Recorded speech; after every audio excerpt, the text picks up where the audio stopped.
पति ने पत्नी को दूसरे युवक के साथ सोते देखकर गुस्से से लाल हो गया। एक युवक ने शादी के कुछ साल बाद पिता से कहा कि वह विदेश जाकर व्यापार करना चाहता है। पिता ने उसकी मंजूरी दे दी। युवक अपने माँ बाप और गर्भवती पत्नी को छोड़कर व्यापार करने विदेश चला गया। उसने विदेश में कड़ी मेहनत की और धन कमाया और वह बहुत अमीर सेठ बन गया। लगभग 15 वर्ष धन कमाने में बीत गए तो उसे वापस घर लौटने की इच्छा हुई।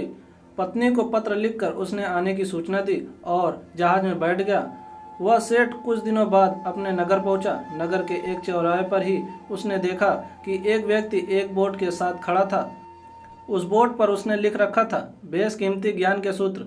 सेठ ने उस व्यक्ति के पास जाकर पता किया तो उसने बताया कि मैं बेशकीमती ज्ञान के सूत्र बेच रहा हूँ। तो सेठ बोला, ठीक है, एक सूत्र मुझे भी दे दो। वह आदमी बोला, मेरे हर ज्ञान सूत्र की कीमत 100 स्वर्ण मुद्राएं हैं। सेठ को यह सौदा महंगा तो लगा, लेकिन उसने एक ज्ञान सूत्र खरीद लिया। उस व्यक्ति ने सेठ को ज्ञान का सूत्र दिया, कोई भी कार्य करने से पहले 2 मिनट रुककर सोच लेना। सेठ ने वह सूत्र अपनी डायरी में लिख लिया। सेठ को अपने घर पहुंचते पहुंचते रात हो गई। सेठ ने सोचा, इतने सालों बाद लौटा हूं तो क्यों ना सीधे पत्नी के पास पहुंचकर उसे सरप्राइज दूं। घर के चौकीदार को इशारों से अंदर कुछ भी कहने से मना कर दिया और सीधे पत्नी के कमरे में गया। वहां का नज़ारा देखकर वह चौंक गया। उसने देखा कि उसकी पत्नी के साथ एक युवक सोया हुआ था। वह देखकर सेठ गुस्से से आग बबूला हो गया। वह सोचने लगा कि मैं परदेश में उसकी चिंता करता रहा और यह अन्य पुरुष के साथ सो रही है। आज मैं इन दोनों को जिंदा नहीं छोड़ूंगा।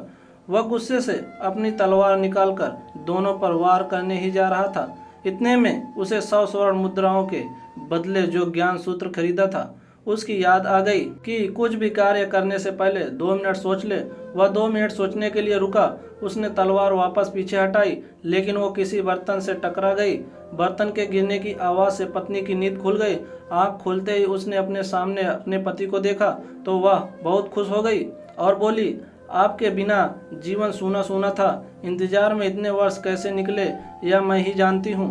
पत्नी ने इतना बोलकर पास सोए युवक को उठाते हुए बोली, बेटा उठ जा, तेरे पिताजी आए हैं। युवक उठकर जैसे ही पिता को प्रणाम करने झुका तो माथे की पगड़ी सेठ के पैरों में गिर गई।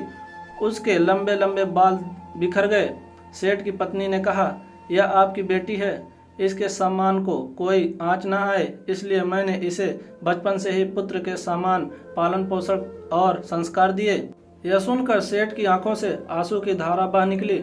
उसने पत्नी और बेटी को गले लगा लिया और सोचने लगा, यदि आज मैंने उस ज्ञान सूत्र पर अमल नहीं किया होता तो आवेश में आकर कितना अनर्थ हो जाता। मेरे हाथों से मेरे ही निर्दोष परिवार खत्म हो जाता।